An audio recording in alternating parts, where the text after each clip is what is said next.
Folks, let's talk tariffs and let me show you the White House press secretary today, Caroline Leavitt, talking about why the president is pursuing a policy on trade that most Republicans I know think is a bad idea. And almost everyone I know in business thinks a bad idea. Number three, please. I think, first of all, unfortunately, these countries have been ripping off our country for far too long. And they've made, I think, their disdain for the American worker quite clear. If you look at the unfair trade practices that we have, 50% from the European Union on American dairy. You have a 700% tariff from Japan on American rice. You have a 100% tariff from India on American agricultural products. You have nearly a 300% tariff from Canada on American butter and American cheese. This makes it virtually impossible for American products to be imported into these markets, and it has put a lot of Americans out of business and out of work over the past several decades. So it's time for reciprocity, and it's time for a president to take historic change to do what's right for the American people, and that's going to take place on Wednesday. All right, so I'm not going to ask you guys what the president's going to announce because I know you don't know, and I'm not going to ask you if tariffs are a good idea or a bad idea. Kristen, here's my question. How would you say the White House has set the table for this? Do you think the American people are engaged in this in a mature, informed way, or is this all happening above the heads of real people?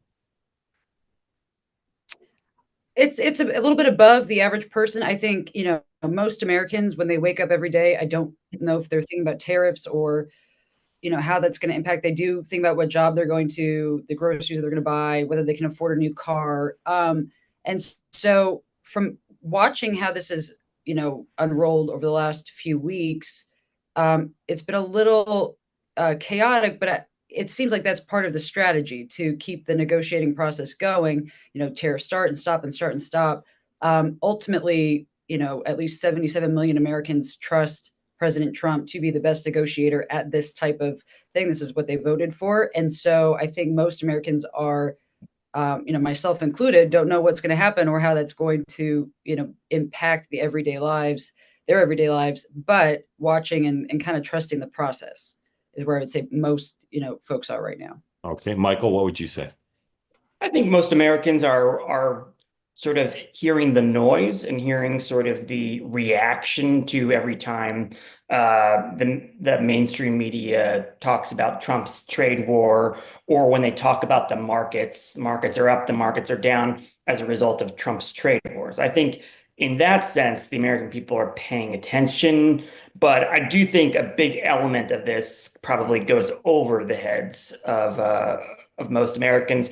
And I don't necessarily think that this is from working now in the private sector, that the private sector was so excited about this presidency because of the anticipation and optimism for deregulation and tax cuts. But all of those things are really imperiled.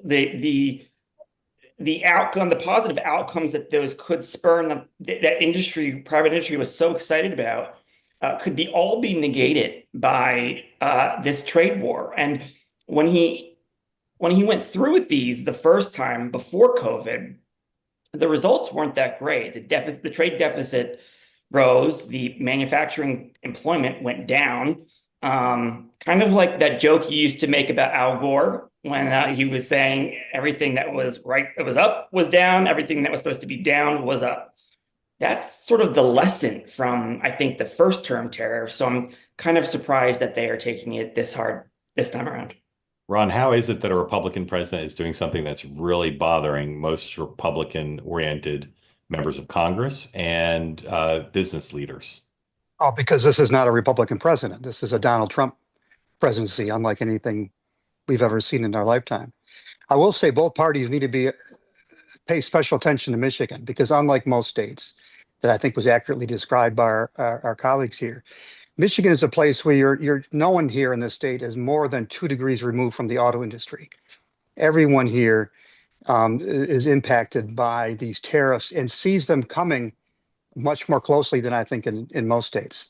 So Democrats need to be careful that they're not knee-jerk in opposition to rhetoric, even if it's not policy, that is aimed at protecting manufacturing jobs. And Republicans, the MAGA movement, President Trump better be able to deliver on what he's promising. Because right now, I can tell you, the auto industry, the auto suppliers, the big three, are really freaked out about the uncertainty, and it's causing a lot of anxiety in the state among grassroots people, among Yeah. among swing voters who both parties will need here in a year and a half.